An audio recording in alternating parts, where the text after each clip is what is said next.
జీవోల ప్రకారం అవుననే మాట వినిపిస్తోంది. ప్రభుత్వ నిధులతో ఇంటి ఖర్చులకు సంబంధించిన డీటెయిల్స్ చూస్తే విస్తుపోయేలా ఉన్నాయి. బయటకొచ్చింది అప్పట్లో రహస్యంగా ఉంచిన జీవోలు. హైదరాబాద్లో లోటస్ పాండ్, దాంతోపాటు తాడేపల్లిలోని జగన్ ఇంటి కోసం వసతులు, ఫర్నిచర్ కోసం కోట్ల రూపాయలు ఖర్చు చేసిన వైనానికి సంబంధించిన బ్రేకింగ్ న్యూస్ చూస్తున్నారు. లోటస్ పాండ్లో జగన్ ఇంటి సీసీ కెమెరాల కోసం 12.5 లక్షలు ఖర్చు చేసినట్టుగా తెలుస్తోంది. దీంతో పాటు లోటస్ పాండ్లో బాత్రూమ్ కోసం 12 లక్షల రూపాయలు ఖర్చు చేసినట్టుగా సమాచారం. సజ్జల ఇంట్లో టీ కప్పుల కొనుగోలుకు సంబంధించి 1.5 లక్షలు. అవును, దీంతో పాటు సజ్జల ఇంట్లో ఫర్నిచర్ కోసం 3 లక్షల రూపాయలు ఖర్చు చేసినట్టుగా ఆ జీవోలను చూస్తే అర్థమవుతోంది. ఈ నేపథ్యంలో ఇంకా జీవోలు ఎటువంటి ఏ జీవోల్లో ఎంతెంత మేరకు ఖర్చులున్నాయి, ఆ జీవో రిపోర్ట్స్ని మీరు చూస్తున్నారు, జీవోస్ని మీరు చూస్తున్నారు ఆర్టీవీ స్క్రీన్ మీద. సో ఈ నేపథ్యంలో ఇంకా ఎంత ఖర్చు పెట్టారు, ఎన్ని కోట్ల రూపాయలు ఖర్చు జరిగింది, అప్డేట్స్ అందించేందుకు మా ప్రతినిధి కృష్ణమోహన్ లైవ్లో సిద్ధంగా ఉన్నారు. కృష్ణమోహన్, తాజాగా రిలీజ్ అయిన రహస్య జీవోల్లో ఇంకా ఎటువంటి అంశాలు విసుగొలిపేలా ఉన్నాయి, ఇంకా ఎంతెంత మేర ఖర్చు పెట్టినట్టు తెలుస్తోంది?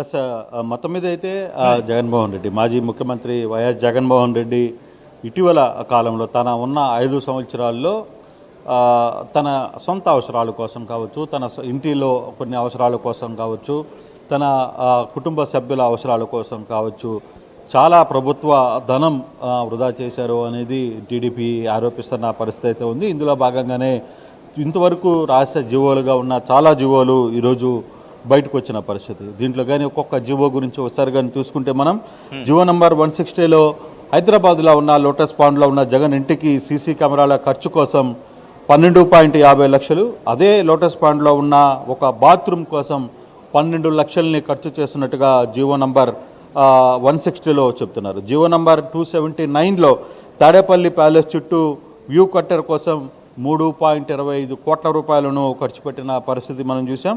జీవో నంబర్ 139 దీంట్లో తాడేపల్లి ప్యాలెస్లో 24 గంటలు ఒక ఎలక్ట్రీషియన్ని అందుబాటులో ఉంచడానికి దాదాపుగా 8.5 లక్షల రూపాయలు ఖర్చు పెట్టిన పరిస్థితి.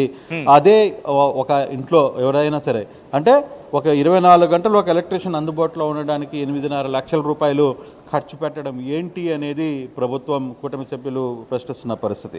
మరోవైపు జీవో నంబర్ 144లో తాడేపల్లి ప్యాలెస్ ట్రాన్స్ఫర్ కోసం 97 లక్షలు, ఇక్కడ సీసీటీవీ సోలార్ ఫెన్సింగ్ కోసం 1.25 crores, అలాగే ఇదే తాడేపల్లిలో ఇంట్లోకి ఏసీ పెట్టడానికి 80 లక్షలు, 330 kV డీజీ సెట్ కోసం 39 లక్షలు, అలాగే లైట్లు పెట్టడానికి 11,50,000 ఏపీ సెక్రటరియట్లో ఉన్న ఇన్వర్టర్ని తీసుకుని అదే ఇన్వర్టర్ని తాడేపల్లి ప్యాలెస్లో బిగించడానికి 11 లక్షలు, అలాగే జీవో నంబర్ 132 జగన్ ఇంటికి వెళ్ళే రోడ్డు వేయడానికి 1 కిలోమీటర్ రోడ్డుకి 5 కోట్ల రూపాయలు, జీవో నంబర్ 308 జగన్ ఇంట్లో కుర్చీలు, టేబుల్స్ కొనడానికి 39 లక్షలు, జీవో నంబర్ 133 జగన్ ప్యాలెస్ నుంచి హెలికాప్టర్ దాకా రోడ్డుకి ఫెన్సింగ్ వేయడానికి 40 లక్షల రూపాయలు ఖర్చు పెట్టిన పరిస్థితి అయితే కనబడుతుంది. శాశ్వత ఐరన్ ఫ్రేమ్ కోసం 75 లక్షలు తన సొంత ఇంటి కోసం ఖర్చు పెట్టిన పరిస్థితి ఉంది. జగన్ ఇంటి చుట్టూ సెక్యూరిటీ స్టోర్సు, గేట్సు శాశ్వతంగా పెట్టడానికి 31 లక్షలు ఖర్చు పెట్టారు. ఇక జీవో నంబర్ 329 దీంట్లో తాడేపల్లి ప్యాలెస్లో కూలర్లు పెట్టడానికి 22,50,000 రూపాయలు ఖర్చు పెట్టిన పరిస్థితి అయితే ఉంది. జీవో నంబర్ 330లో తాడేపల్లి ప్యాలెస్లో కిటికీలు పెట్టడానికి 73 లక్షలు ఖర్చు పెట్టారు. అలాగే జీవో నంబర్ 329 జగన్ ప్రమాణ స్వీకారానికి ఎలక్ట్రికల్ లైటింగ్ పెట్టడం కోసం 22 లక్షలు, జీవో నంబర్ 1737లో జగన్ రెడ్డి వ్యక్తిగత పర్యటన కోసం ఫ్యామిలీతో కలిసి జెరూసలం వెళ్లేందుకు 22,52,000 ఖర్చు పెట్టిన పరిస్థితి ఉంది. జీవో నంబర్ 254 జగన్ రెడ్డి తాడేపల్లి ప్యాలెస్లో తాత్కాలిక పనుల కోసం చేసిన ఖర్చు 22 లక్షలు.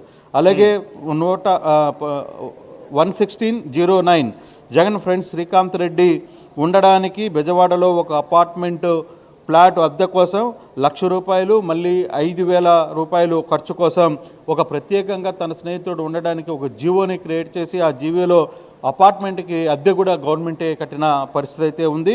అలాగే జీవో నంబర్ 1742 బూడి ముత్యాలనాయుడు ఉండడానికి ఒక మంత్రిగా ఉన్న బూడి ముత్తునారాయణ కూడా ఇక్కడ ఉండడానికి ఏకంగా బెజవాడలో ఒక అపార్ట్మెంట్ ఇచ్చారు.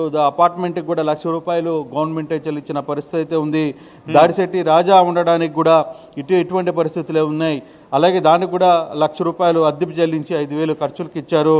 అలాగే పిన్నెల రామకృష్ణారెడ్డి, సరే మంత్రులు ఉండడానికంటే అనుకోవచ్చు, ఇక్కడ పిన్నెల రామకృష్ణారెడ్డి ఉండడానికి కూడా బెజవాడలో ఒక అపార్ట్మెంట్కి అద్దెకు చెల్లిస్తూ ₹1,00,000 అద్దె చెల్లిస్తూ మళ్ళీ ₹5,000 ఖర్చులు చేసిన పరిస్థితి అయితే ఉంది.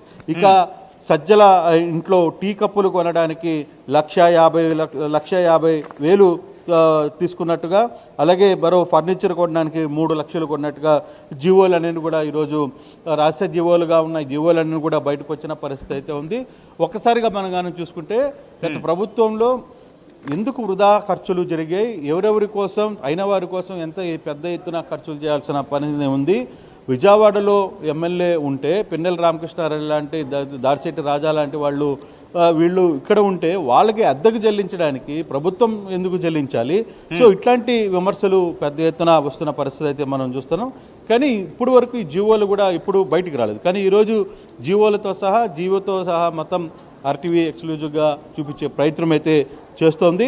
సో ఏదైనా ఈ జీవోలకు సంబంధించిన వ్యవహారంలో కూటమి ప్రభుత్వం ఇప్పుడు పూర్తిగా విచారణ చేపట్టింది. ఇంత వృధా ఖర్చుల్ని గత ప్రభుత్వంలో నేతలు, నాయకులు వ్యవహరించారు, ఈ విధంగా ప్రజా ధనాన్ని దుర్వినియోగం చేశారు అనేది చాలా స్పష్టంగా అర్థమవుతుంది.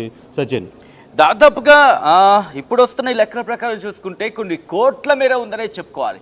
ఇప్పుడు దీని మీద ప్రభుత్వం ఏమైనా ఇన్వెస్టిగేషన్ చేయబోతుందా, లేకపోతే ఏమైనా ఇన్వెస్టిగేషన్ అథారిటీని ఏమైనా వేయబోతుందా దీనికి సంబంధించి?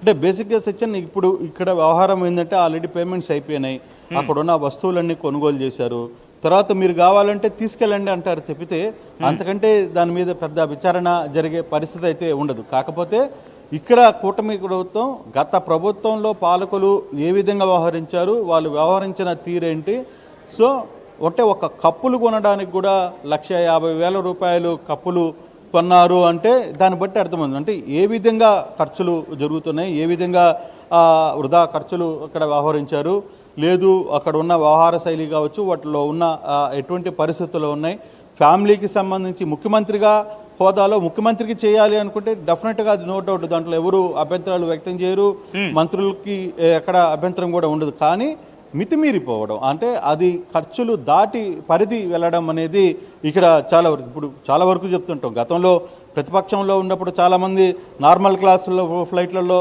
వెళ్తుంటారు, అదే ఒక హోదాకు వచ్చిన తర్వాత స్పెషల్ ఫ్లైట్లలో వెళ్తుంటారు ముఖ్యమంత్రులు కావచ్చు, గతంలో ఉన్న ముఖ్యమంత్రులు కావచ్చు, ఇప్పుడున్న కావచ్చు, గతంలో కూడా చాలా చూసాం. కానీ ఇటువంటి వృధా ఖర్చుల్ని ఎందుకు భరించాలి, ప్రజల సొమ్ముని ఎందుకు ఇలా